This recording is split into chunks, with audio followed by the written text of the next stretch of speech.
O monitor cardíaco ao meu lado emitia bips regulares enquanto eu sentia minha consciência retornando lentamente. A anestesia ainda pesava em meu corpo como chumbo derretido, mas algo estava errado. Terrivelmente errado. A voz do meu filho Carlos ecoava pelo corredor do hospital, baixa demais para os ouvidos de qualquer enfermeira, mas clara o suficiente para mim. Sim, Dr. Ferreira, ela não vai acordar tão cedo. Os documentos já estão todos assinados. A procuração está válida há 6 meses. Meu coração disparou. A máquina ao meu lado começou a apitar mais rapidamente, mas mantive os olhos fechados. Cada palavra de Carlos era como uma punhalada. 6 meses de procuração? Eu jamais havia assinado tal documento.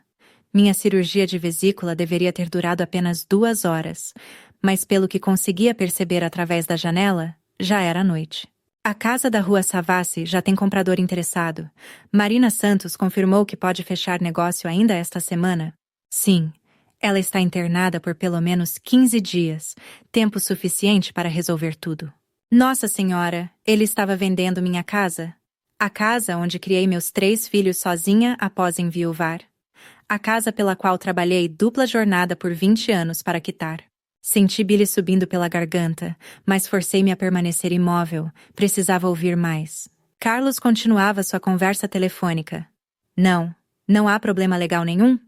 Ela me deu procuração completa quando soube da cirurgia. Estava preocupada com complicações? Você sabe como são os idosos. Idosos? Eu tinha apenas 58 anos e estava em perfeita saúde mental. A cirurgia era simples, rotineira. Por que ele mentiria sobre minha idade e estado mental?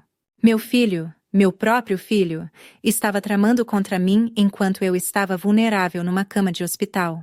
Perfeito. Amanhã de manhã estarei no cartório com todos os documentos. Ah, e Dr. Ferreira? Se ela despertar antes do esperado e começar a fazer perguntas sobre a casa, pode sedar novamente? Por favor, é importante que ela descanse bastante. Meu sangue congelou.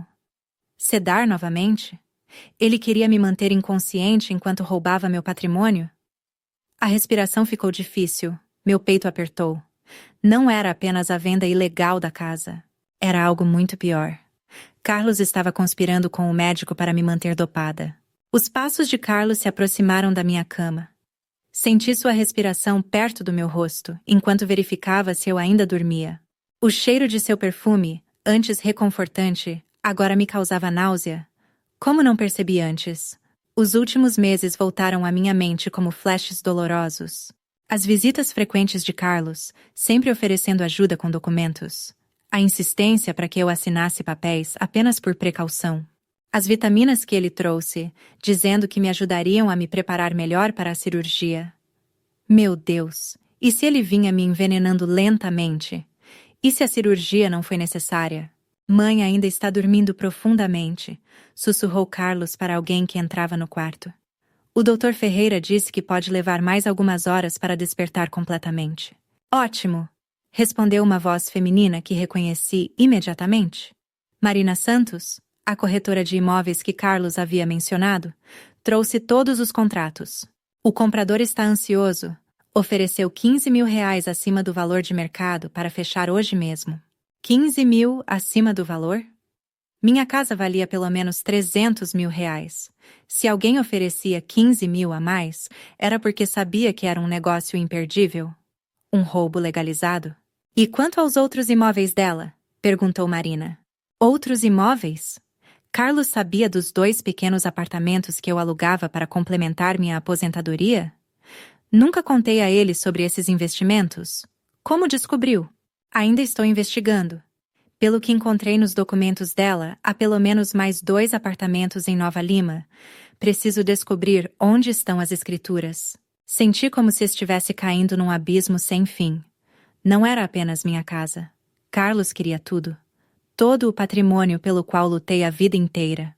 E eu estava ali, indefesa, fingindo dormir enquanto meu próprio filho planejava me destruir financeiramente. Carlos, você tem certeza de que ela não vai acordar e descobrir tudo? Perguntou Marina, baixando ainda mais a voz. Relaxa. O Dr. Ferreira é meu amigo há anos. Ele vai garantir que ela fique sedada o tempo necessário. E mesmo que acorde, quem vai acreditar numa mulher de mais de 60 anos, confusa pelos medicamentos, falando de conspiração? Mais de 60 anos? Ele estava mentindo sobre minha idade novamente? Por quê? E de repente, a terrível verdade me atingiu como um raio. Se Carlos estava falsificando minha idade, provavelmente havia falsificado outros documentos também. A procuração, meu estado mental, talvez até laudos médicos. O Dr. Ferreira entrou no quarto nesse momento. Senti o cheiro de seu jaleco limpo misturado com café. Como estão os preparativos? Perguntou em voz baixa. Tudo certo, doutor. Amanhã cedo fechamos a casa principal. Você conseguiu alterar a data da alta dela? Sim. No sistema consta que ela precisa ficar internada por no mínimo 2 semanas. Complicações pós-operatórias. Isso nos dará tempo suficiente. 2 semanas? Minha cirurgia era simples, eu deveria ter alta em 2 dias. Eles estavam inventando complicações inexistentes para me manter presa aqui enquanto destruíam minha vida. E então Carlos disse algo que fez meu coração quase parar. E se ela morrer durante a recuperação, doutor? Acidentes acontecem, especialmente com pacientes da idade dela. O silêncio que se seguiu foi ensurdecedor. Marina pigarreou nervosamente. O Dr. Ferreira demorou alguns segundos para responder. Vamos focar no plano atual, Carlos. Mortes hospitalares geram muita investigação. Mortes hospitalares geram investigação? Isso significava que eles já haviam considerado me matar? Meu próprio filho estava discutindo minha morte como se fosse um problema logístico a ser resolvido? Senti que ia vomitar. A bile queimava minha garganta e tive que usar toda a minha força de vontade para não me mexer. Se eles descobrissem que estava acordada e ouvindo tudo, minha vida correria perigo real e imediato. Bem, preciso ir, disse Marina. Amanhã, às 8 da manhã, estarei no cartório. Carlos, você tem mesmo certeza sobre a assinatura dela na procuração? Absoluta. Pratiquei por semanas. Ele havia falsificado minha assinatura e praticado até ficar perfeita. Por semanas. Isso não foi uma decisão impulsiva. Foi um plano calculado, meticuloso. Meu filho havia passado semanas se preparando para me roubar. Depois que Marina saiu, Carlos se aproximou novamente da minha cama. Senti sua mão tocar meu braço. Um toque que antes me consolava e agora me causava horror. Dorme bem, mamãe. Quando acordar, sua vida vai ser muito diferente. Muito diferente. Ele não fazia ideia de como estava certo, porque agora eu sabia exatamente quem ele realmente era. E se havia uma coisa que aprendi em 58 anos de vida, era que uma mãe pode ser muitas coisas, mas nunca uma vítima fácil. O Dr. Ferreira checou meus sinais vitais uma última vez. Ela está estável? Vou aplicar mais um sedativo para garantir que durma até amanhã de tarde. Não, ele não podia me sedar novamente. Eu precisava acordar, precisava agir. Mas como impedir sem revelar que estava consciente? Senti a agulha penetrar no meu soro e soube que em poucos minutos perderia a consciência novamente. Enquanto a medicação fazia efeito, uma pergunta aterrorizante martelava em minha mente. Se Carlos era capaz de falsificar documentos e conspirar com médicos para me roubar, o que mais ele era capaz de fazer? E quantas outras pessoas ele já havia prejudicado? A escuridão da sedação me envolveu novamente, mas uma certeza permaneceu clara em minha mente. Quando acordasse, começaria a maior luta da minha vida. A consciência retornou como ondas quebrando na praia, primeiro distante, depois cada vez mais próxima e intensa. Meu corpo estava pesado, entorpecido pelos sedativos, mas minha mente estava cristalina e furiosa. Eram 6 da manhã, segundo o relógio na parede. Carlos provavelmente estava a caminho do cartório neste exato momento para consumar o roubo da minha casa. Mas ele havia cometido um erro crucial. Subestimou sua mãe. Forcei meus músculos a responder, movimento por movimento. Primeiro os dedos, depois as mãos. Finalmente consegui sentar na cama. A tontura era intensa, mas a raiva era mais forte. Raiva pura, concentrada, do tipo que só uma mãe traída pelo próprio filho pode sentir. O telefone do quarto estava a poucos metros da cama. Precisava ligar para minha advogada, Conceição Matos, antes que fosse tarde demais. Mas quando tentei me levantar, as pernas cederam. Os sedativos ainda controlavam meu corpo. Enfermeira, consegui sussurrar quando uma jovem mulher passou pelo corredor. Por favor, preciso fazer uma ligação urgente. Larissa, segundo sua identificação, entrou no quarto com um sorriso gentil. Dona Conceição, a senhora deveria estar descansando? O Dr. Ferreira disse que... Não, interrompi com mais firmeza do que esperava conseguir. Preciso ligar para minha advogada agora. É uma emergência. Larissa hesitou. Pude ver o conflito em seus olhos. As ordens médicas versus o pedido de uma paciente lúcida. A senhora tem certeza de que se sente bem para fazer ligações? Tenho sim. Meu filho está roubando minha casa neste exato momento enquanto estou aqui internada. Preciso impedir isso antes que seja tarde. O choque no rosto de Larissa foi genuíno. Seu filho? Mas ele parecia tão preocupado ontem à noite. Aparências enganam, querida. Por favor, me ajude. Larissa trouxe um telefone móvel e discou o número que ditei. Conceição atendeu no segundo toque, sua voz ainda rouca de sono. Conceição, sou eu, Marina. Preciso de você no cartório da Rua Savassi agora mesmo. Meu filho está tentando vender minha casa com documentos falsificados. Marina, você não deveria estar no hospital? Como assim documentos falsificados? Contei tudo rapidamente, cada palavra queimando minha garganta como ácido. A procuração falsificada, a conspiração com o médico, os planos de me manter sedada. Conceição ouvia em silêncio crescente. Marina, isso é muito sério. Falsificação de documentos, fraude, conspiração. Estou saindo agora para o cartório. Mas você precisa sair do hospital imediatamente. Não posso. O médico está envolvido. Ele pode me sedar novamente se descobrir que estou acordada e sabendo de tudo. Então vou mandar um oficial de justiça aí para te escoltar. E Marina, tenha muito cuidado. Se seu filho é capaz disso tudo, pode ser perigoso quando descobrir que você sabe. Perigoso. A palavra ecoou em minha mente. Ontem à noite, Carlos havia perguntado sobre a possibilidade de eu morrer durante a recuperação. Não foi uma pergunta casual. Foi um plano B. Larissa estava ouvindo tudo com crescente horror. Dona Marina, eu preciso contar uma coisa. Ontem à noite, seu filho perguntou sobre seus medicamentos. Queria saber exatamente quais doses você estava recebendo e se havia alguma medicação que pudesse causar complicações cardíacas. Meu sangue congelou. Complicações cardíacas? Ele disse que queria entender melhor seu tratamento, que estava preocupado com possíveis efeitos colaterais. Na hora achei estranho, mas pensei que fosse só um filho cuidadoso. Um filho cuidadoso não pergunta sobre medicações que podem causar parada cardíaca. Um filho cuidadoso não falsifica documentos, nem conspira com médicos. Carlos não estava apenas planejando me roubar.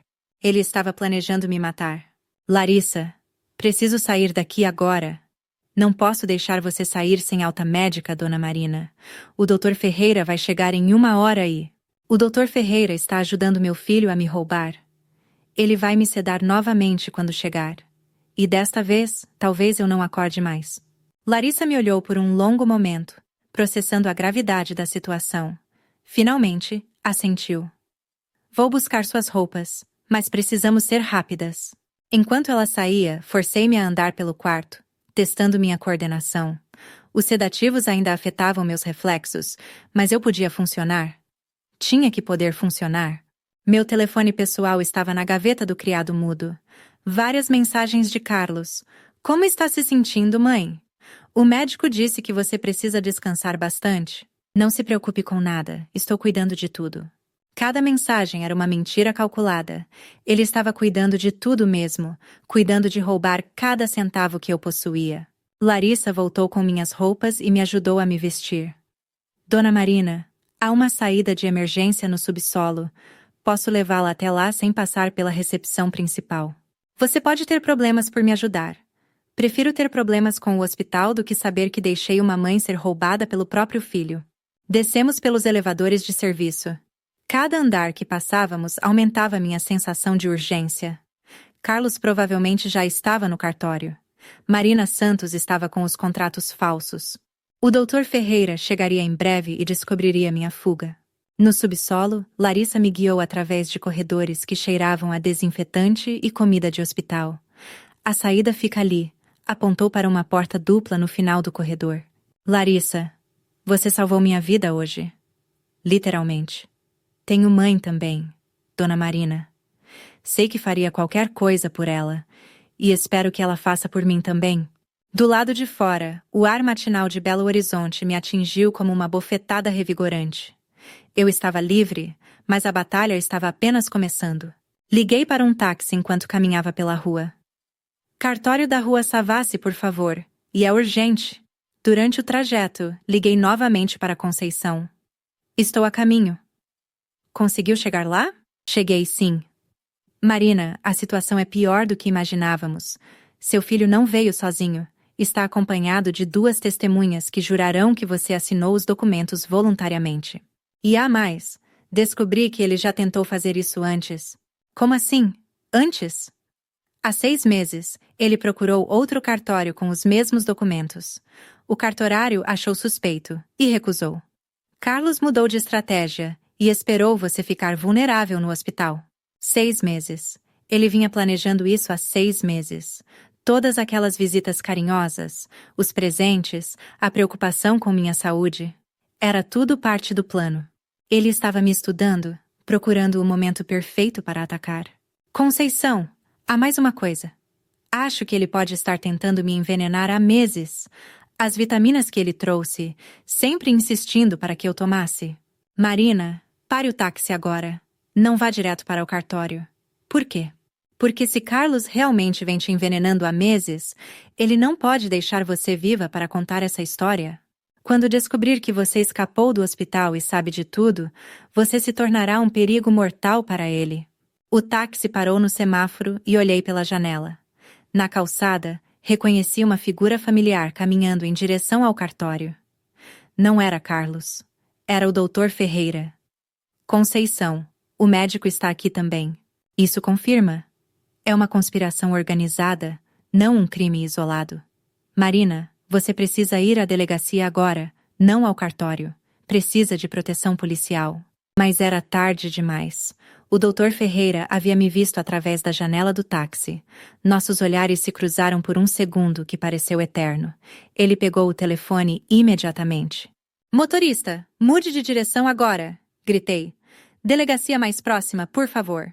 Através do vidro traseiro, vi o Dr. Ferreira falando urgentemente ao telefone, enquanto corria em direção ao cartório. Carlos já sabia que eu havia escapado. A partir deste momento, eu não era mais apenas uma vítima de roubo. Eu era uma testemunha que precisava ser silenciada. A delegacia de Savassi fervilhava com a atividade matinal típica de qualquer segunda-feira. Policiais tomavam café, telefones tocavam incessantemente, e o cheiro de papel velho misturado com desinfetante criava uma atmosfera que deveria ser reconfortante, mas só aumentava minha ansiedade. Delegado Marcos Santos, disse o homem de cerca de 40 anos que me atendeu, estendendo a mão com firmeza. A senhora disse que é uma emergência envolvendo falsificação de documentos e conspiração médica? Contei toda a história mais uma vez, cada palavra queimando minha garganta já ressecada pelos sedativos. O delegado ouvia com atenção crescente, fazendo anotações precisas em seu bloco. Dona Marina, essa é uma acusação muito séria. Está dizendo que seu próprio filho falsificou sua assinatura e conspira com um médico para mantê-la sedada enquanto vende seus bens? Não apenas isso, delegado. Agora suspeito que ele vem me envenenando há meses com as vitaminas que trazia. E ontem à noite ouvi ele perguntando ao médico sobre medicações que poderiam causar parada cardíaca. O delegado parou de escrever. Parada cardíaca? Tem certeza do que ouviu? Tenho sim. E há mais. Mostrei as mensagens no meu celular. Veja as datas. Ele começou a mandar essas mensagens carinhosas exatamente há 6 meses. A mesma época em que minha advogada descobriu que ele tentou falsificar documentos em outro cartório. Marcos analisou as mensagens com crescente preocupação. Dona Marina, vou mandar uma equipe ao cartório agora mesmo para interromper qualquer transação. E vou solicitar que a perícia analise essas vitaminas que ele trouxe. Delegado, há algo mais que precisa saber. Respirei fundo. Durante os últimos meses, tive alguns episódios estranhos. Tonturas, náuseas, dores de cabeça. Achei que fosse da idade, mas agora... Agora, suspeita que podem ter sido sintomas de envenenamento gradual. Exato. E sempre depois de tomar as vitaminas que Carlos trouxe. Nesse momento, a porta da delegacia se abriu com violência. Carlos entrou como um furacão, os olhos vermelhos de raiva, procurando desesperadamente por mim. Quando me viu sentada ao lado do delegado, sua expressão mudou instantaneamente de raiva para pânico. Mãe! Graças a Deus você está bem. Sua voz era perfeita, carinhosa, preocupada. O hospital me ligou dizendo que você havia desaparecido, estava desesperado. Que performance impressionante!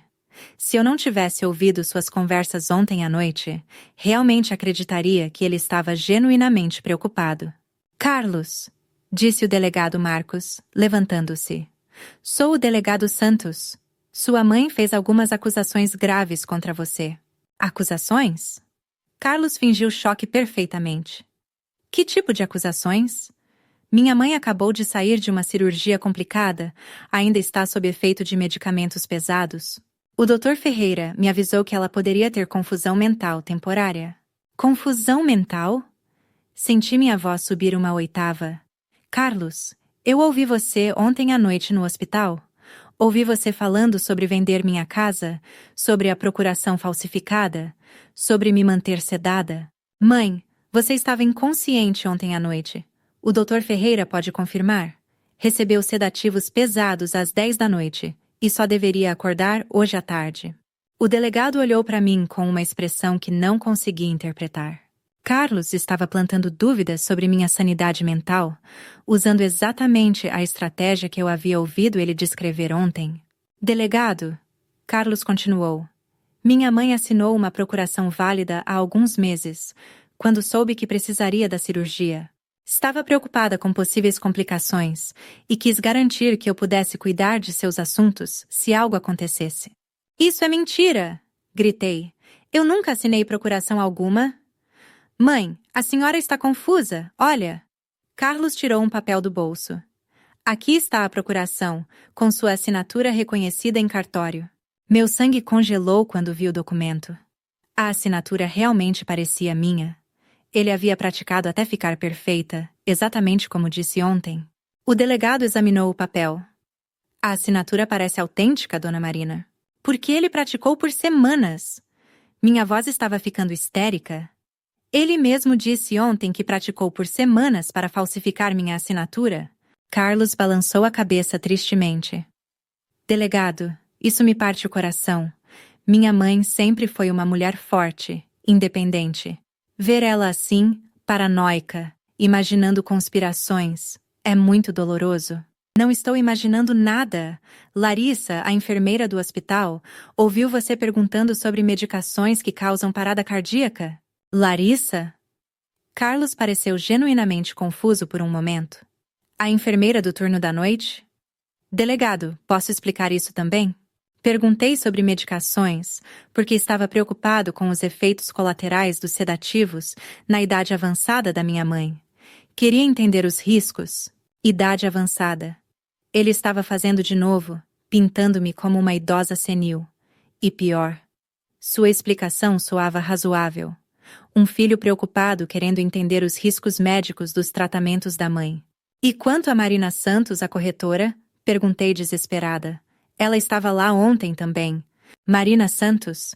Carlos riu suavemente. Mãe, a senhora está confundindo as pessoas. Ontem à noite estava apenas eu e o Dr. Ferreira no quarto. Mais ninguém. O mundo estava desmoronando ao meu redor. Carlos tinha uma resposta para tudo, uma explicação racional para cada acusação. E o pior, ele soava convincente. Nesse momento, meu telefone tocou. Era Conceição. Marina, consegui impedir a venda no cartório, mas descobri algo terrível. Seu filho não está sozinho nessa conspiração. Há pelo menos mais 2 pessoas envolvidas, e encontrei evidências de que eles já fizeram isso antes. Conceição, estou na delegacia com Carlos. Ele está negando tudo e... Marina, não fale mais nada por telefone. Não sabemos quantas pessoas estão envolvidas. Estou indo para aí com documentos que vão provar tudo. Desliguei o telefone sob o olhar atento de Carlos e do delegado. Quem era, mãe? Perguntou Carlos com falsa preocupação. Minha advogada. Ela conseguiu impedir a venda da casa e tem evidências contra você. Por uma fração de segundo, uma sombra passou pelo rosto de Carlos. Muito rápida, mas eu vi. Medo. Ele teve medo. Delegado, disse Carlos rapidamente. Acho que devemos levar minha mãe de volta ao hospital. Ela claramente ainda está confusa pelos medicamentos e precisa de cuidados médicos. Não vou voltar para aquele hospital. A ideia de voltar para as mãos do Dr. Ferreira me apavorava. Delegado, por favor, me escute. Se voltar para lá, eles vão me matar. Matar? Carlos fez uma expressão de profunda tristeza. Mãe, o Dr. Ferreira salvou sua vida ontem. Como pode dizer uma coisa dessas? Mas nesse momento, a porta se abriu novamente, e Conceição entrou carregando uma pasta cheia de documentos. Delegado Santos, sou Conceição Matos, advogada da Dona Marina. Trouxe evidências de uma conspiração criminosa envolvendo não apenas Carlos Silva, mas também o Dr. Ferreira e a corretora Marina Santos. Carlos empalideceu visivelmente. Conceição abriu a pasta sobre a mesa. Primeiro, encontrei registros de que Carlos tentou vender a casa da mãe em outro cartório há 6 meses, com os mesmos documentos falsificados. Segundo, descobri que o Dr. Ferreira tem histórico de medicações irregulares em pacientes idosos, cujos filhos posteriormente venderam propriedades. E terceiro, ela tirou um papel que fez Carlos dar um passo para trás. Terceiro, Marina Santos, a corretora, já foi investigada anteriormente por facilitar vendas fraudulentas de imóveis de pessoas internadas em hospitais. O silêncio na sala era ensurdecedor. Carlos olhava fixamente para os documentos como se fossem serpentes venenosas. Isso não prova nada, murmurou finalmente. São apenas coincidências. Coincidências? Perguntou Conceição. Carlos, você quer explicar por que há registros de compras suas em farmácias de medicamentos que, combinados, podem causar sintomas similares ao envenenamento gradual? Agora Carlos estava definitivamente em pânico. Suas mãos tremiam ligeiramente, suor formando-se em sua testa. Delegado, disse Conceição, solicito a prisão preventiva de Carlos Silva, do Dr. Ferreira e de Marina Santos, por conspiração, falsificação de documentos e tentativa de homicídio. Tentativa de homicídio? Perguntou o delegado. Sim, porque descobri que Dona Marina não é a primeira vítima. Há pelo menos 3 outros casos similares nos últimos 2 anos. E em 2 deles, as vítimas morreram no hospital por complicações inesperadas. Senti o ar sair dos meus pulmões. Carlos não era apenas um filho ganancioso, ele era parte de uma rede criminosa que matava pessoas por dinheiro, e eu quase me tornei a próxima vítima. Carlos fez menção de sair correndo, mas o delegado foi mais rápido. Carlos Silva está preso! A cela da delegacia não era o lugar onde imaginei que passaria uma segunda-feira de manhã, mas ali estava eu, prestando depoimento enquanto Carlos era interrogado numa sala ao lado. Através das paredes finas, podia ouvir fragmentos de sua voz, ainda tentando manter a farsa de filho preocupado. Delegado Marcos, conseguimos localizar o Dr. Ferreira, anunciou o investigador Pedro Oliveira, entrando na sala com mais documentos. Ele estava tentando sair da cidade, mas foi detido na rodoviária. E Marina Santos? Ainda procurando? Parece que desapareceu após sair do cartório esta manhã. Conceição, que não havia saído do meu lado desde que chegou, folheava mais papéis de sua pasta infinita. Delegado, encontrei algo que vai chocar vocês. Dona Marina, prepare-se porque isso vai ser difícil de ouvir. Meu estômago se contraiu. Depois de tudo que descobri nas últimas 24 horas, o que mais poderia haver? Encontrei os registros médicos dos outros casos. As 2 pessoas que morreram nos últimos 2 anos, ambas foram envenenadas gradualmente com uma combinação de medicamentos que simulavam o envelhecimento natural e problemas cardíacos. Que tipo de medicamentos? Perguntei, embora parte de mim já soubesse a resposta. Digitálicos em doses baixas, misturados com diuréticos suaves. Tomados regularmente por meses, causam fraqueza progressiva, tonturas, náuseas. A vítima pensa que está envelhecendo naturalmente ou desenvolvendo problemas de saúde. Todas as vitaminas que Carlos trouxe. Todos os momentos em que me senti fraca, cansada, confusa. Não era idade, era veneno. E o pior, continuou Conceição, é que encontrei suas impressões digitais nos frascos de medicamentos encontrados na casa das outras vítimas. As impressões digitais de Carlos? Sim. Ele usava o mesmo método em todas as vítimas. Ganhava confiança, oferecia ajuda com cuidados de saúde, gradualmente assumia controle dos documentos e medicamentos da pessoa. O investigador Pedro voltou com mais informações. Dona Marina, preciso perguntar. Além das vitaminas, seu filho trouxe outros medicamentos? Remédios para a pressão? Para o coração? Alguma coisa assim? Pensei cuidadosamente. Sim, há uns 3 meses ele trouxe um remédio natural para controlar minha pressão. Disse que era melhor que os medicamentos que eu tomava. A senhora parou de tomar seus medicamentos normais? Não completamente, mas reduzi as doses porque Carlos disse que o remédio natural era mais eficaz. Pedro e Conceição trocaram olhares graves. Dona Marina, disse Pedro gentilmente, seus medicamentos normais para a pressão provavelmente estavam protegendo você dos efeitos mais severos do envenenamento. Quando reduziu as doses, ficou mais vulnerável? Mais vulnerável como? Se tivesse continuado tomando as vitaminas dele por mais alguns meses, provavelmente teria desenvolvido problemas cardíacos graves, talvez fatais. Senti bile subindo pela garganta novamente. Carlos estava me matando lentamente e eu estava ajudando ao reduzir minha medicação protetora. Há quanto tempo isso vinha acontecendo?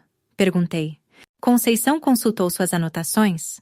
Pelos registros que encontrei, a primeira vítima foi há 2 anos e meio.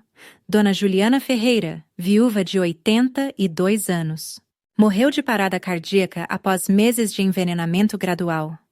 Seu sobrinho herdou uma casa de R$500 mil. O sobrinho era cliente do Dr. Ferreira, amigo de Carlos, e usou Marina Santos como corretora para vender a casa imediatamente após o funeral. Um padrão. Não eram crimes isolados, mas um esquema organizado. Carlos, o doutor e a corretora trabalhavam juntos para identificar vítimas vulneráveis, envenená-las gradualmente, forjar documentos e roubar seus patrimônios. A segunda vítima, continuou Conceição, foi João Santos, viúvo de 77 anos, há 1 ano e meio. Mesmo padrão: envenenamento gradual, falsificação de documentos, morte por complicações cardíacas. Seu neto herdou 2 apartamentos. E agora era minha vez. Exato. Mas você cometeu o erro imperdoável de sobreviver à cirurgia e descobrir o plano. Nesse momento, ouvimos gritos vindos da sala de interrogatório. A voz de Carlos, não mais controlada e carinhosa, mas desesperada e furiosa. Ela não pode provar nada. São apenas coincidências. Minha mãe está senil, confusa pelos medicamentos. O delegado Marcos entrou na nossa sala. Dona Marina, preciso que a senhora ouça algo. Levou-nos até uma sala com equipamento de áudio. Conseguimos autorização para gravar a conversa de Carlos com seu advogado. Escutem. A voz de Carlos soou pelos alto-falantes, clara e fria. Doutor, precisa me tirar daqui hoje mesmo. A velha descobriu tudo e agora tem evidências. Se ela continuar viva, todos nós vamos presos. Carlos, você está sendo gravado, sussurrou a voz do advogado. Não importa mais. Você precisa avisar Marina Santos para eliminar todas as evidências. E precisa avisar o Ferreira para resolver o problema da minha mãe. Resolver como? Use sua imaginação. Acidente, complicação médica, qualquer coisa. Ela não pode depor contra nós. O silêncio que se seguiu foi absoluto. Carlos havia acabado de confessar, gravado, que queria me assassinar para evitar que eu testemunhasse contra eles. Meu próprio filho, murmurei, quer me matar. Ex-filho, corrigiu Conceição firmemente. Marina, essa pessoa não é mais seu filho. É um criminoso que casualmente compartilha seu DNA. O investigador Pedro se juntou a nós. Dona Marina, temos más notícias. Marina Santos foi encontrada morta em seu apartamento há 1 hora. Morta? Como? Aparente suicídio. Overdose de medicamentos. Deixou uma carta confessando participação nos crimes e dizendo que não conseguia mais viver com a culpa. Suicídio ou foi silenciada? Perguntou Conceição. Ainda investigando. Mas o timing é muito conveniente. Com ela morta, metade das evidências contra Carlos e o Dr. Ferreira desaparece. Senti que estava entrando numa espiral de violência da qual talvez não conseguisse escapar. Carlos e seus cúmplices eram capazes de matar para proteger seus crimes. Marina Santos pode ter sido assassinada para não testemunhar. E agora eu era a próxima na lista. Delegado, disse Conceição. Solicito proteção policial para Dona Marina. Ela é a principal testemunha e está em perigo real de morte. Já estava pensando nisso. Vou colocar 2 policiais fazendo segurança 24 horas. Mas no fundo do meu coração, sabia que 2 policiais talvez não fossem suficientes. Carlos havia construído uma rede criminosa durante anos. Quantas outras pessoas estavam envolvidas? Quantos outros médicos, advogados, funcionários de cartório faziam parte do esquema? Conceição, preciso perguntar uma coisa terrível, disse, baixando a voz. Você acha que meu outro filho, Pedro, pode estar envolvido? Conceição me olhou com compaixão. Marina, por que está pensando isso? Porque Pedro sempre foi muito próximo de Carlos. E há alguns meses, ele também começou a se oferecer para me ajudar com documentos e questões financeiras. E se? Não. Interrompi meu próprio pensamento. Não posso desconfiar de todos os meus filhos. Se começar a suspeitar de Pedro também, vou enlouquecer. Mas a semente da dúvida estava plantada. Se Carlos era capaz de me envenenar e tentar me matar por dinheiro, o que me garantia que Pedro não estava fazendo o mesmo jogo, apenas com mais sutileza? O delegado Marcos voltou com uma expressão sombria. Dona Marina, tenho más notícias. O Dr. Ferreira conseguiu um habeas corpus. Vai ser liberado ainda hoje. Como assim liberado? O advogado dele alegou que não há evidências suficientes para mantê-lo preso. E tecnicamente está certo.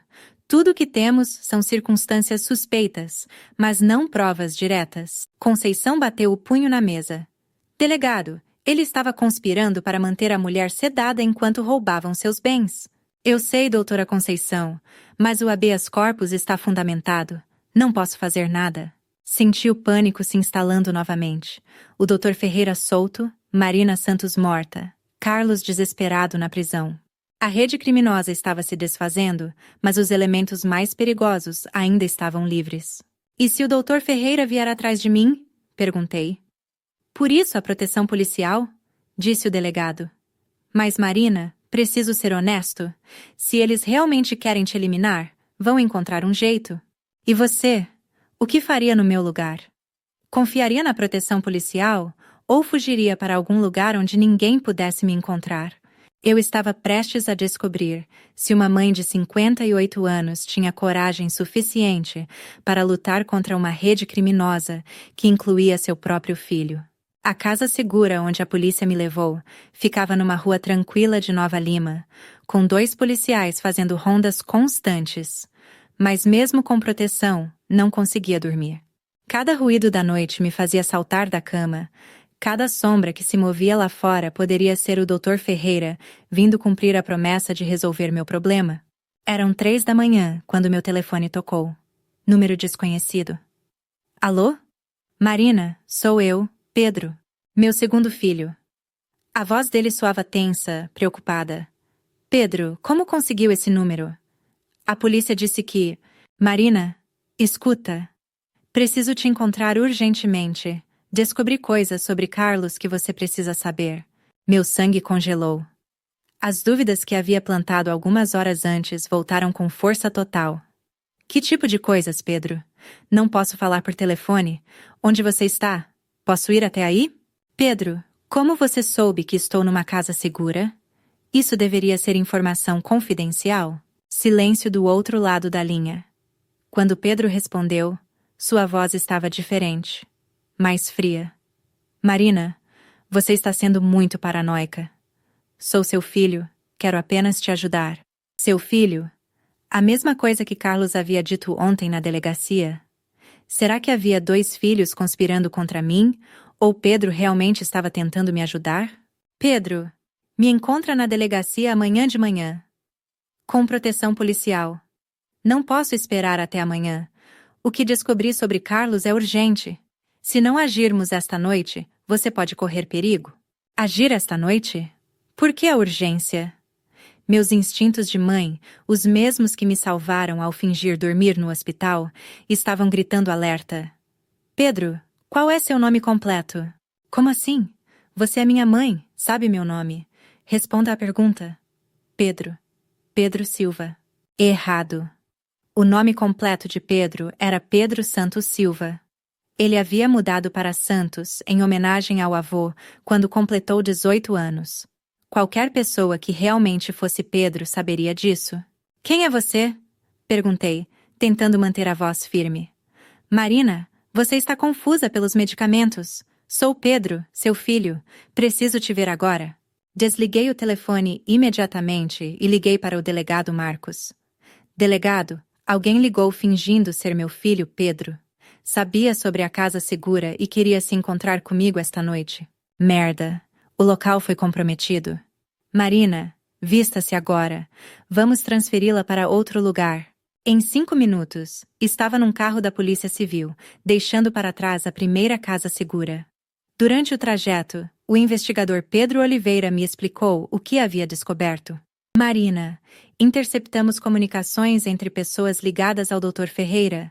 Eles sabem onde você estava e estão organizando um plano para te eliminar esta noite. Como descobriram a localização? Ainda investigando. Mas suspeitamos que há alguém dentro da própria polícia passando informações. Alguém dentro da polícia? A rede criminosa era ainda maior do que imaginávamos. Quantas pessoas estavam envolvidas nesse esquema de roubar e matar idosos? E meu filho Pedro? O verdadeiro Pedro? Está sendo protegido também. Quando soubemos da ligação falsa, mandamos uma equipe buscá-lo. Ele está bem, mas extremamente preocupado com você. Chegamos à segunda casa segura, desta vez numa área rural, longe da cidade. Era uma propriedade isolada, cercada por muito terreno vazio. Mais segura, mas também mais vulnerável se alguém conseguisse chegar até lá. Marina, disse o investigador Pedro, preciso te contar algo que descobrimos sobre Carlos. É difícil de ouvir. Sentei-me na sala simples da casa, preparando-me para mais revelações horríveis sobre meu filho. Carlos não começou a cometer esses crimes há 2 anos. Encontramos evidências que remontam a pelo menos 5 anos. E Marina, seu ex-marido, o pai de Carlos e Pedro, pode não ter morrido de causas naturais. O mundo parou. Meu ex-marido, João, havia morrido há 7 anos de infarto. Tínhamos nos divorciado, mas mantínhamos uma relação cordial por causa dos filhos. Como assim pode não ter morrido de causas naturais? João estava renegociando seu testamento poucos meses antes de morrer. Queria deixar tudo diretamente para você e Pedro, cortando Carlos completamente da herança. Por que faria isso? Porque havia descoberto que Carlos estava roubando dinheiro da empresa familiar. João tinha provas de que Carlos desviava lucros há anos. Minha mente trabalhava freneticamente, conectando pontos que nunca havia considerado. João morreu subitamente, sem histórico cardíaco. Carlos foi quem encontrou o corpo. Carlos foi quem insistiu para que não houvesse autópsia, dizendo que seria muito traumático para a família. Investigador Pedro, você está dizendo que Carlos pode ter matado o próprio pai? É uma possibilidade que não podemos ignorar. João morreu 3 dias antes da reunião marcada com o advogado para alterar o testamento. Muito conveniente para Carlos. Senti como se estivesse caindo num poço sem fundo. Se Carlos havia matado o pai há 7 anos, então ele era um assassino muito mais experiente e perigoso do que qualquer um havia imaginado. E há mais, continuou o investigador. Encontramos correspondências entre Carlos e o Dr. Ferreira que datam de 6 anos atrás. Eles se conheciam muito antes dos casos que descobrimos. 6 anos? Mas isso significa... Significa que eles planejaram a morte do seu ex-marido juntos? O Dr. Ferreira provavelmente forneceu a substância que causou o infarto e Carlos administrou. Nesse momento, meu telefone tocou novamente. Desta vez, era Conceição. Marina, onde você está? Aconteceu algo terrível. O que agora? Pedro, seu filho Pedro, foi sequestrado há 1 hora. O telefone escorregou da minha mão. O investigador Pedro o pegou antes que caísse no chão. Doutora Conceição, aqui é o investigador Pedro Oliveira. Como foi o sequestro? 3 homens encapuzados invadiram a casa onde ele estava sendo protegido. Mataram os 2 policiais de guarda e levaram Pedro. Deixaram um bilhete. Que bilhete? Se Marina quiser ver o filho vivo novamente, deve se entregar no Hospital das Clínicas às 4 da manhã, sozinha. Qualquer presença policial resultará na morte imediata de Pedro. Olhei para o relógio. Eram 3h40 da manhã. 20 minutos para tomar a decisão mais difícil da minha vida. Me entregar para salvar Pedro, sabendo que provavelmente morreria no processo. Marina, não pode fazer isso, disse o investigador. É uma armadilha óbvia, mas eficaz. Eles sabem que não posso deixar Pedro morrer. Se você for lá, eles vão matar vocês 2. Pelo menos aqui você tem uma chance. Que chance? Eles conseguiram localizar 2 casas seguras, subornar policiais, sequestrar meu filho mesmo com proteção. Onde posso me esconder que eles não me encontrem? Conceição continuava na linha. Marina, há uma terceira opção. Descobri onde Carlos estava sendo transferido. Se conseguirmos chegar até ele, talvez possamos negociar. Negociar o quê? A vida de Pedro pela informação sobre toda a rede criminosa. Carlos é a única pessoa que sabe quantos outros estão envolvidos. O investigador Pedro balançou a cabeça. Muito arriscado. Carlos não tem motivos para cooperar. Tem sim, disse Conceição. Porque se Pedro morrer, Carlos vai ser acusado de homicídio qualificado. Vai pegar prisão perpétua. Mas se Pedro sobreviver e Carlos colaborar com a investigação, pode conseguir uma pena menor. Você realmente acha que Carlos se importa com a vida de Pedro? Perguntei. Ele estava disposto a me matar. Por que pouparia o irmão? Porque Pedro sempre foi o filho favorito do pai. Carlos tinha ciúmes, mas nunca ódio real. E porque se Pedro morrer, todas as suspeitas sobre a morte do seu ex-marido vão intensificar. Carlos precisa de Pedro vivo para manter sua versão dos fatos. Era um plano desesperado, mas melhor que me entregar passivamente no hospital. Onde Carlos está sendo transferido? Perguntei. Presídio de Ribeirão das Neves. Chegará lá em 1 hora. O investigador Pedro consultou seu relógio. Marina, mesmo que consigamos falar com Carlos, como garantimos que ele realmente tem controle sobre os sequestradores? Pode ser que a rede já esteja agindo independentemente dele? Só há uma forma de descobrir, respondi, levantando-me. Vamos até o presídio. Marina, isso é loucura? Investigador, meu filho mais novo pode estar sendo torturado neste exato momento, por causa dos crimes que meu filho mais velho cometeu. Se há uma chance, por menor que seja, de salvar Pedro, vou tentar. Durante o trajeto até o presídio, Conceição me contou mais detalhes sobre o que havia descoberto. Marina, a rede criminosa é ainda maior do que imaginávamos. Encontrei conexões com pelo menos 12 casos similares em 3 estados diferentes, todos seguindo o mesmo padrão: envenenamento gradual, falsificação de documentos, mortes convenientes. 12 casos? E esses são apenas os que consegui rastrear? Pode haver dezenas de outros, todos com Carlos envolvido? Não diretamente, mas todos conectados ao Dr. Ferreira ou pessoas ligadas a ele. Carlos parece ser apenas uma peça numa organização muito maior. Chegamos ao presídio às 4h30 da manhã. O sol estava nascendo e eu não sabia se viveria para ver outro amanhecer. Carlos nos recebeu numa sala de visitas vazia, algemado e com o uniforme laranja de presidiário. Quando me viu, sua expressão mudou completamente. Não havia mais fingimento, não havia mais máscara de filho carinhoso, apenas ódio puro. Vieram me oferecer um acordo? Perguntou friamente. Vim te pedir para salvar seu irmão, respondi, tentando manter a voz firme. Pedro sempre foi o queridinho, não é? O filho perfeito que nunca fez nada de errado. Carlos, onde ele está? Em algum lugar onde vocês nunca vão encontrar. E Marina, já que vamos morrer mesmo, posso te contar a verdade sobre tudo. Que verdade? Carlos sorriu, um sorriso gelado que me fez lembrar de serpentes venenosas.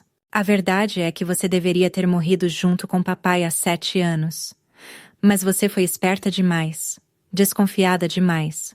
Nunca tomou os medicamentos que eu oferecia regularmente. Demorou anos para eu encontrar uma oportunidade real.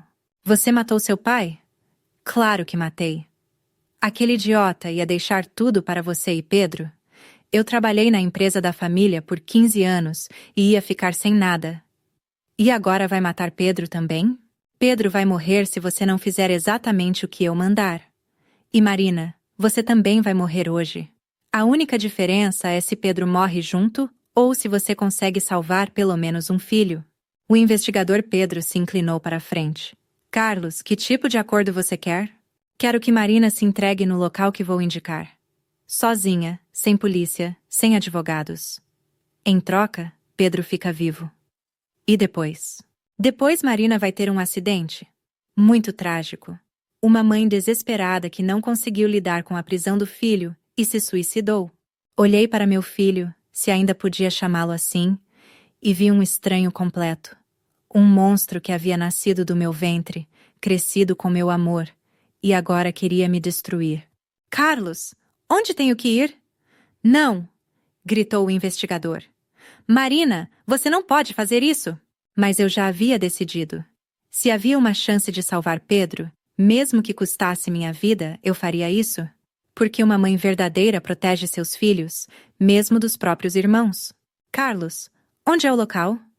Ele me deu um endereço numa área industrial abandonada. 1h da tarde. Sozinha. Se houver qualquer polícia num raio de 1 quilômetro, Pedro morre na hora. Quando saímos da sala, Conceição me agarrou pelo braço. Marina, você não pode ir. É suicídio. É a única chance que Pedro tem. E se for uma armadilha? E se Pedro já estiver morto? Então pelo menos vou morrer tentando salvá-lo. Mas no fundo, eu sabia que havia uma terceira opção. Uma opção que nenhum deles estava considerando, mas que uma mãe desesperada sempre tem. Se eles queriam guerra, iam ter guerra. 7h da manhã. 6 horas para encontrar Pedro antes do prazo que Carlos havia estabelecido. Mas eu não ia simplesmente me entregar como um cordeiro para o abate. Se 58 anos de vida me ensinaram alguma coisa, foi que uma mãe lutando pelos filhos é a força mais perigosa do mundo. Conceição, preciso que você faça algumas ligações para mim, disse enquanto voltávamos da prisão. Marina, por favor, não me diga que está planejando se entregar. Não exatamente. Estou planejando encontrar Pedro antes da 1h da tarde. O investigador Pedro, que vinha dirigindo em silêncio, olhou para mim pelo retrovisor. Marina, com todo respeito, você não é policial, não tem treinamento para esse tipo de operação. Você tem razão, não sou policial, mas sou mãe, e conheço meus filhos melhor que qualquer um. Carlos cometeu um erro ao me dar esse prazo. Que erro? Ele assumiu que eu ficaria paralisada pelo medo e pela indecisão, mas na verdade, me deu tempo para agir. Expliquei meu plano enquanto voltávamos para a cidade.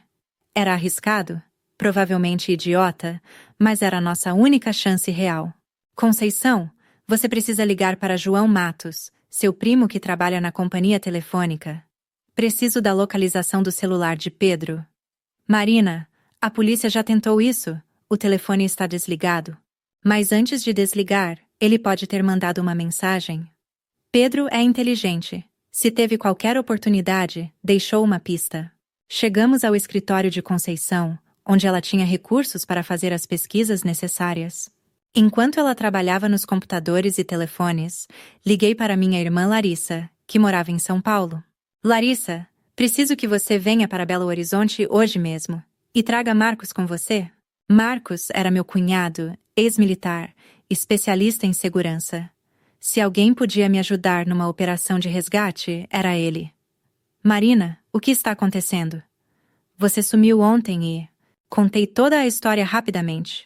Larissa ouviu em silêncio crescente. Meu Deus, Marina. Carlos sempre foi estranho, mas isso... Larissa, posso contar com vocês? Claro. Marcos já está preparando o equipamento. Chegamos aí em 4 horas. Equipamento. Marcos havia servido no exército por 20 anos antes de se aposentar. Tinha contatos, recursos e, mais importante, experiência em operações de resgate. Conceição desligou o telefone com uma expressão vitoriosa. Marina, encontrei algo. O quê? Pedro enviou uma mensagem de texto às 3 da madrugada, poucos minutos antes do sequestro, para um número que não reconhecemos. Que mensagem? Apenas coordenadas geográficas e uma palavra. Águia. Águia! O investigador Pedro se aproximou. Dona Marina, essas coordenadas? Conhece esse local? Olhei para as coordenadas que Conceição havia escrito. Pareciam familiares, mas não conseguia identificar exatamente onde eram. Conceição, pode mapear essas coordenadas? Em poucos minutos, tínhamos a localização exata na tela do computador. Era uma área industrial abandonada, a cerca de 20 quilômetros do centro de Belo Horizonte. Águia, murmurei, olhando para o mapa. Pedro, você lembra da nossa casa de campo? Que casa de campo? Quando os meninos eram pequenos, tínhamos uma pequena propriedade rural. João construiu uma torre de observação de pássaros lá. Os meninos a chamavam de Ninho da Águia. E onde ficava essa propriedade? Comparei minhas memórias com o mapa. Muito perto dessas coordenadas. Talvez a 500 metros. Pedro deve ter se lembrado da propriedade quando viu onde estava sendo levado, disse o investigador. Isso significa que ele pode estar na nossa antiga casa de campo? Ou pelo menos perto o suficiente para reconhecer a área. Tínhamos uma pista real.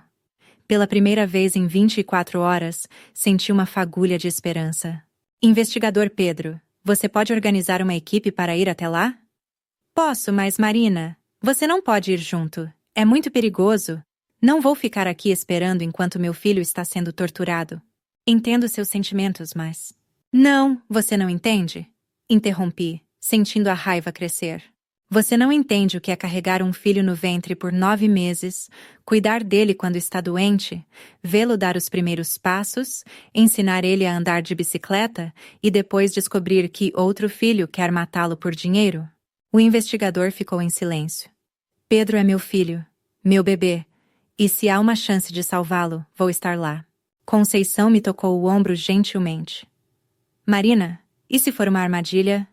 E se Carlos mentiu sobre o local? Então pelo menos descobriremos juntas. Nesse momento, meu telefone tocou. Era Larissa. Marina, chegamos. Onde vocês estão? Já? Como chegaram tão rápido? Marcos dirigiu como um louco e trouxe alguns amigos. Conhecendo Marcos, provavelmente ex-militares como ele. Homens com experiência em situações de combate. Estamos no escritório da Conceição na Rua Savassi. Em 15 minutos, Larissa e Marcos chegaram acompanhados de 3 homens que pareciam capazes de invadir um pequeno país se necessário. Marcos me cumprimentou com um abraço apertado. Marina, explique exatamente onde você acha que Pedro está. Mostrei as coordenadas e expliquei sobre a antiga propriedade rural. Marcos analisou o mapa com olhos experientes. É um local isolado, boa cobertura natural, fácil de defender, mas também fácil de cercar. Se Pedro está mesmo lá, podemos tirá-lo. Que tipo de resistência podemos esperar? Pelo que você contou sobre Carlos e a organização, provavelmente 3 ou 4 homens armados. Nada que não possamos lidar. O investigador Pedro se aproximou. Marcos, preciso deixar claro que esta não é uma operação oficial da polícia. Se algo der errado. Investigador, respeito sua posição, mas essa mulher é família? Família protege família? Senti lágrimas queimando meus olhos. Depois de dias descobrindo que não podia confiar nem no próprio filho, ter pessoas dispostas a arriscar a vida por mim e Pedro era esmagador. Quando vamos? Perguntei. Agora, respondeu Marcos. Cada minuto que esperamos é um minuto a mais que eles têm para machucá-lo ou movê-lo para outro local. Preparamos tudo rapidamente. Marcos e seus amigos tinham equipamentos que pareciam saídos de um filme de ação. Coletes à prova de balas, óculos de visão noturna, Equipamentos de comunicação? Marina, disse Marcos, você vai ficar no veículo de comando a pelo menos 500 metros da ação, não discuta. Mas, sem mais. Pedro precisa da mãe dele viva quando sair dessa situação. Morrer heroicamente não vai ajudar ninguém. Tinha razão, mas ainda assim doía ficar de fora da ação. Durante o trajeto até a propriedade rural, Conceição me mostrou mais informações que havia descoberto. Marina, encontrei registros de que a organização criminosa tem ramificações em pelo menos 5 estados. Não são apenas alguns criminosos locais. É uma rede nacional. Nacional? Sim. E você pode ser a chave para desmantelar tudo isso. Como assim? Porque você é a primeira vítima que sobreviveu e pode testemunhar. Todas as outras morreram ou foram silenciadas. Seu depoimento pode derrubar dezenas de criminosos. E por isso eles querem tanto me eliminar. Exato. Pedro não é apenas um refém para forçar você a se entregar. Eliminando vocês dois, a organização remove as 2 únicas pessoas que podem conectar todos os crimes. Chegamos à área rural quando o sol estava quase a pino. Marcos posicionou seus homens estrategicamente ao redor da antiga propriedade. Através dos binóculos, conseguia ver nossa antiga casa de campo, agora abandonada e coberta pela vegetação. Tem movimento lá, informou Marcos pelo rádio. Pelo menos 2 homens na parte externa. Provavelmente outros dentro da casa. E Pedro, ainda procurando. Mas Marina, precisa se preparar para a possibilidade de que ele está vivo, interrompi firmemente. Sinto isso. E realmente sentia. Uma mãe sabe quando um filho está em perigo, mas também sabe quando ele ainda está lutando. Pedro estava vivo. Tinha que estar. Iniciando a aproximação, informou Marcos. Marina, qualquer coisa que aconteça, não saia do veículo até darmos sinal. Observei através dos binóculos enquanto Marcos e seus homens se moviam como sombras pela propriedade. Em poucos minutos, localizaram e neutralizaram os guardas externos. Casa principal limpa, informou Marcos. Encontramos Pedro. Como ele está? Vivo, consciente, machucado, mas não gravemente. Estamos tirando ele de lá agora. Senti como se pudesse respirar novamente pela primeira vez em 2 dias. Mas a celebração durou pouco. Marina, a voz de Marcos soou tensa pelo rádio. Temos um problema? Pedro disse que isso é uma armadilha. O local real onde queriam que você fosse é outro. E eles sabem que estamos aqui. Como sabem? Porque seu telefone está sendo rastreado. Eles ouviram todas as nossas conversas. Nesse momento, vários carros se aproximaram rapidamente pela estrada rural, cercando nossa posição. A guerra havia começado. Os carros que nos cercavam pararam a 50 metros de distância, criando um semicírculo perfeito que bloqueava todas as rotas de fuga. Homens armados saíram dos veículos, mas mantiveram distância. Queriam negociar, não começaram um tiroteio imediatamente. Marina Silva! Gritou uma voz familiar. O Dr. Ferreira, que deveria estar preso, mas aparentemente havia sido liberado. Sabemos que está aí. Vamos resolver isso civilizadamente. Marcos comunicou pelo rádio. Tenho Pedro em segurança dentro da casa. Ele está machucado, mas pode se mover. Marina, eles querem falar com você. É uma armadilha? Claro que é. Mas talvez seja a nossa chance de acabar com isso de uma vez por todas. O investigador Pedro, que havia ficado comigo no veículo de comando, checou seu equipamento de gravação. Marina, se você vai falar com eles, precisamos gravar tudo. Pode ser nossa única chance de conseguir confissões. Dr. Ferreira! Gritei de volta. Quero ver meu filho primeiro. Quero prova de que ele está bem. É claro, mas você precisa vir até aqui. Sem armas, sem polícia. Como sei que não vão atirar assim que eu me aproximar? Porque precisamos de você viva, Marina. Pelo menos temporariamente. Pelo menos temporariamente. Que reconfortante. Marcos voltou pelo rádio. Marina, Pedro me contou algumas coisas importantes. A organização é ainda maior do que pensávamos. Há juízes, promotores, delegados envolvidos. Por isso conseguem operar livremente. Juízes envolvidos? Sim. E Pedro ouviu eles falando sobre pelo menos 30 vítimas nos últimos 5 anos. Não apenas em Minas Gerais, mas no Rio, em São Paulo, até no sul do país. 30 vítimas, 30 famílias destruídas, 30 pessoas mortas por ganância. Marina! Gritou o Dr. Ferreira novamente. Não temos o dia todo. Sua cooperação pode salvar não apenas Pedro, mas você também. Mentira! Gritei de volta. Vocês vão nos matar de qualquer jeito. Não necessariamente. Temos uma proposta. Uma proposta. Isso significava que estavam com medo. Se tivessem controle total da situação, não estariam negociando. Que tipo de proposta? Venha aqui e descubra. Olhei para o investigador Pedro. Se eu for lá e conseguir que eles confessem tudo gravado, serve como evidência? Serve, mas... Marina, mais nada. Esta pode ser nossa única chance de acabar com isso. Checamos o equipamento de gravação uma última vez. Eram 2 dispositivos pequenos, um no meu colar e outro costurado na minha blusa. Mesmo que encontrassem um, o outro continuaria funcionando. Marcos, falei no rádio. Assim que eu sair do veículo, vocês podem se aproximar? Já estamos nos posicionando. Qualquer sinal de perigo, atacamos. Respirei fundo e saí do veículo. O sol do meio-dia batia forte na minha cabeça enquanto caminhava em direção ao grupo de criminosos que havia destruído minha família. O Dr. Ferreira estava no centro do grupo, sorrindo como se fôssemos velhos amigos se encontrando para um churrasco. Ao lado dele, reconheci 2 homens que haviam estado no hospital na noite do meu sequestro. Marina, como está se sentindo? Espero que não tenha nenhum efeito colateral dos sedativos. Corte a encenação, doutor. O que vocês querem? Direto ao ponto. Gosto disso.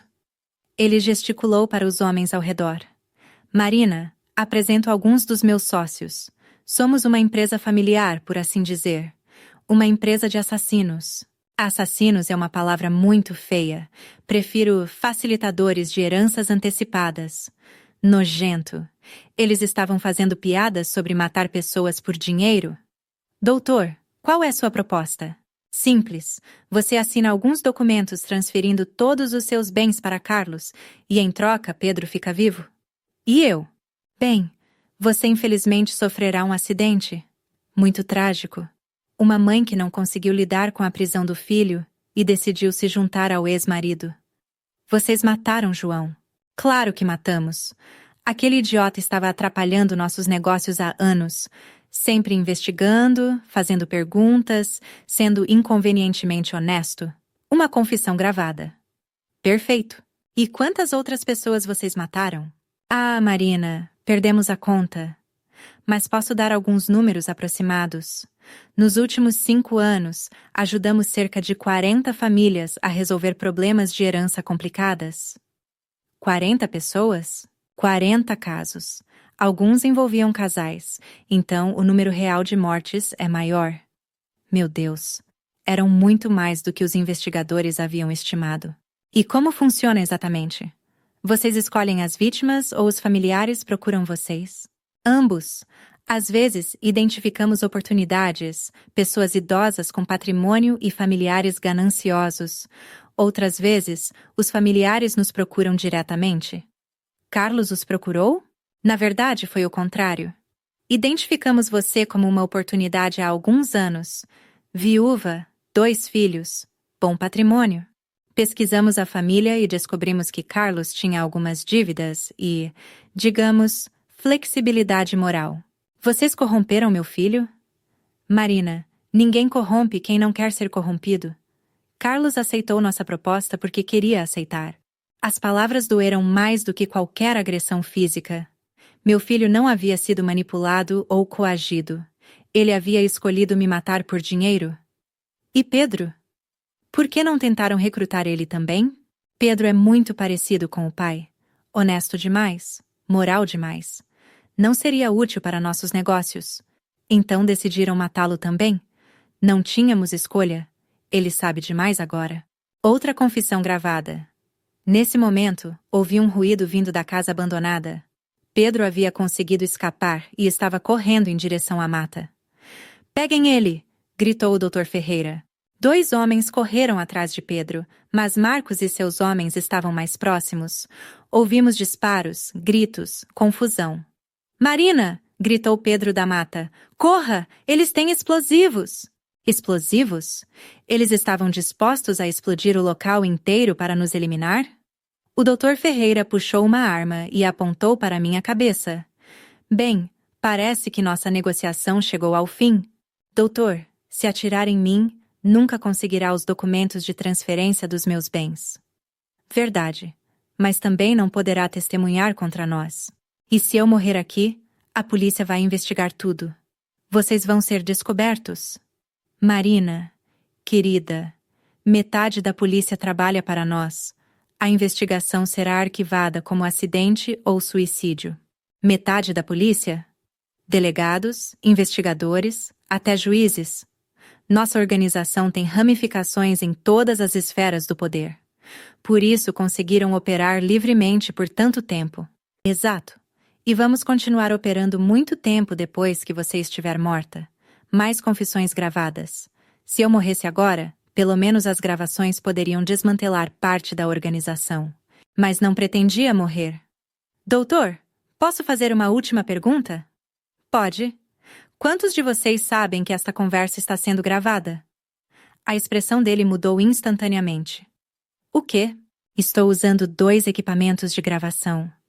Tudo o que vocês confessaram nos últimos 10 minutos está sendo transmitido em tempo real para a Polícia Federal. Impossível. Revistamos você. Não muito bem, aparentemente. O Dr. Ferreira ficou pálido. Ao mesmo tempo, sirenes começaram a soar ao longe. Muitas sirenes. Marina, você nos enganou? Aprendi com os melhores. Vocês me ensinaram que às vezes é preciso mentir para proteger quem amamos?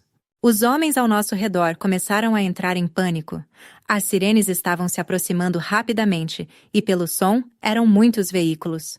Chefe, precisamos sair daqui agora! Gritou um dos capangas. Não sem matar ela primeiro, respondeu o doutor, apertando o gatilho. Mas Marcos foi mais rápido. O tiro do atirador de elite atingiu o Dr. Ferreira antes que ele pudesse disparar. Em poucos minutos, a área estava cheia de policiais federais, ambulâncias, veículos especializados.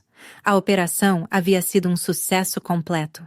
Pedro correu para meus braços, machucado, mas vivo. Choramos juntos enquanto os criminosos eram presos um por um. Mãe, ele disse, eu sabia que você viria me buscar. Sempre, filho. Uma mãe sempre protege seus filhos. E Carlos? Olhei na direção da prisão onde Carlos ainda estava. Carlos fez sua escolha. Agora precisa viver com as consequências. 3 meses depois, o julgamento se tornou um dos maiores casos criminais da história de Minas Gerais. A organização foi completamente desmantelada. 47 pessoas presas, incluindo 3 juízes, 5 delegados e dezenas de médicos, advogados e funcionários públicos.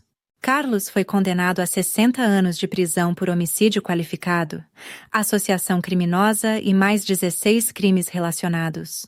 Durante o julgamento, tentou alegar insanidade mental, mas as gravações provaram que ele era totalmente consciente de suas ações. Pedro se recuperou completamente e hoje trabalha como consultor de segurança, ajudando outras famílias a se protegerem de golpes similares. E eu? Aprendi que a família não se define por laços sanguíneos, mas por amor, lealdade e proteção mútua. Carlos pode ter nascido do meu ventre, mas deixou de ser meu filho no momento em que escolheu me prejudicar. Pedro, Larissa, Marcos e até o investigador Pedro Oliveira, esses sim são minha verdadeira família. Vendo alguns de vocês, que talvez tenham familiares que demonstram interesse súbito em seus bens ou saúde, deixo este conselho. Confiem sempre na intuição. Se algo parecer estranho, provavelmente é. E lembrem-se, documentos podem ser falsificados, mas o instinto de uma mãe nunca mente. A justiça nem sempre é rápida, mas quando chega, é definitiva. E às vezes, para proteger quem amamos, precisamos ser mais fortes do que jamais imaginamos possível.